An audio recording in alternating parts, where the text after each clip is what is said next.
So section 1.3 talks about matter. As we saw in section 1.1 on page 5, chemistry is the science that seeks to understand the behavior of matter by studying the behavior of atoms and molecules. And so when we talk about matter, we're going to need to consider how it presents in nature. So it presents, we can consider both its state or its composition. States of matter are, as you may know from a previous class or from just common knowledge, that states are solids, liquids, and gases. And of course, there are some other states that are transient states that are sort of weird things. We're going to consider solids, liquids, and gases. In solids, atoms or molecules pack closely together in fixed locations. This is on page 7 in your textbook. In solids, atoms and molecules pack closely together in fixed locations. Okay? In liquids, atoms or molecules pack about as closely as they do in solid matter, but are free to move relative to each other. And then finally, in gases, atoms or molecules have a lot of space between them and are free to move relative to each other, making gases compressible. All right, so those are your definitions of solids, liquids, and gases. Let's go back to solids for a second and see that solid matter can be crystalline. And in crystals, atoms or molecules are arranged in patterns with long-range repeating order, very organized patterns. I'll show you an example of crystals in just a second.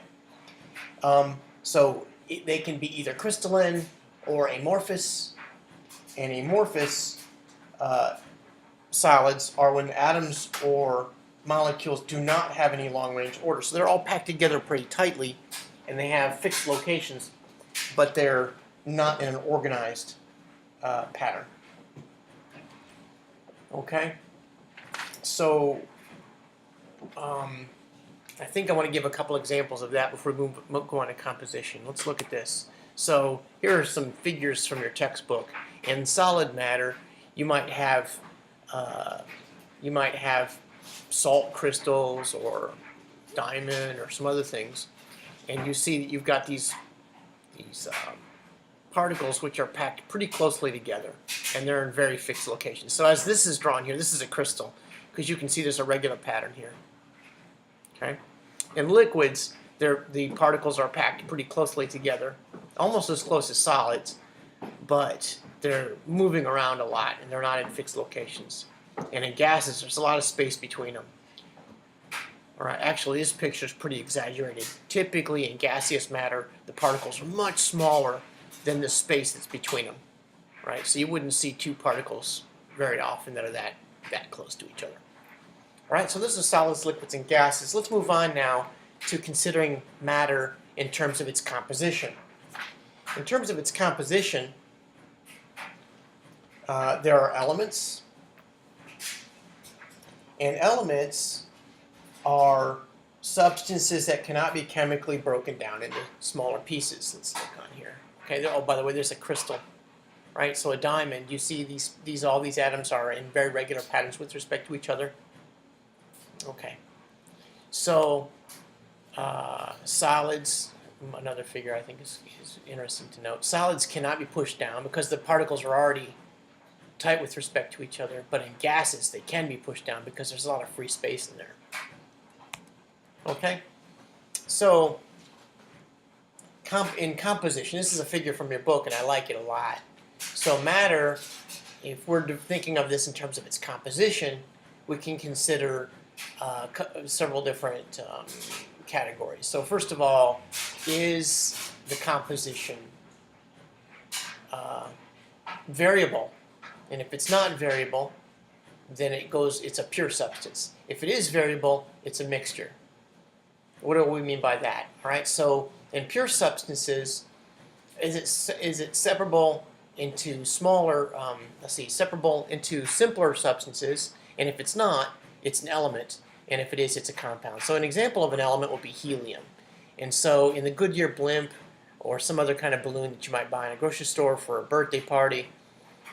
Helium is oftentimes the filler gas in there, and it's just a bunch of helium atoms, right? No matter what you do with helium atoms, you can't break it down and find smaller pieces of helium.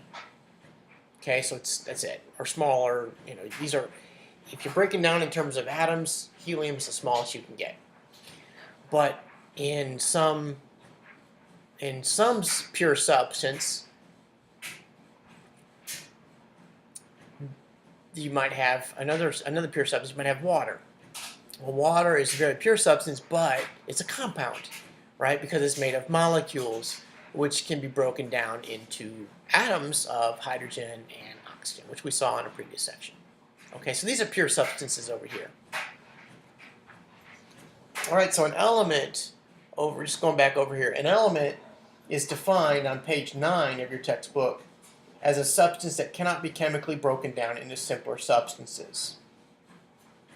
Okay, a compound is a substance composed of 2 or more elements in fixed, definite proportions. Those are 2 definitions from your textbook on page 9. All right, now if you indeed do have variable composition, then you have a mixture, right? And if the mixture is uniform throughout, so yes, is it uniform throughout? Yes, you might have something like tea.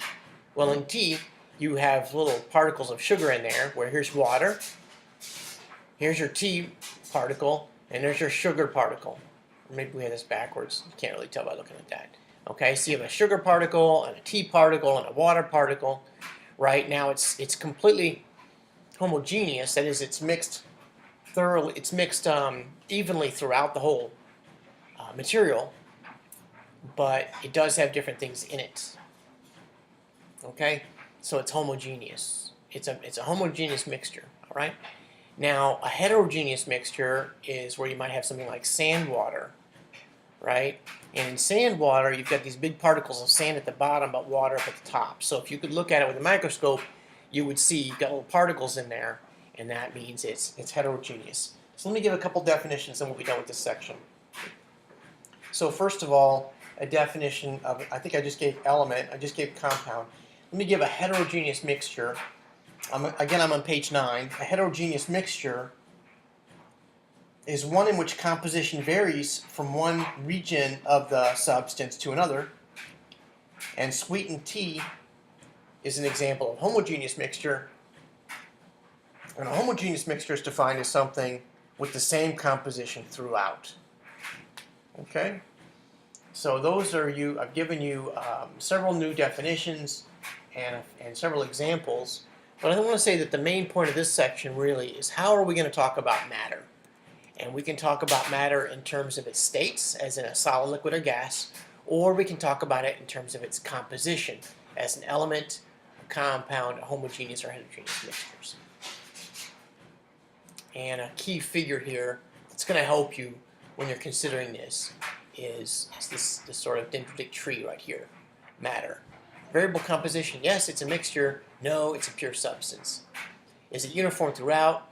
No, it's heterogeneous. Yes, it's homogeneous. Okay, I hope that's helpful.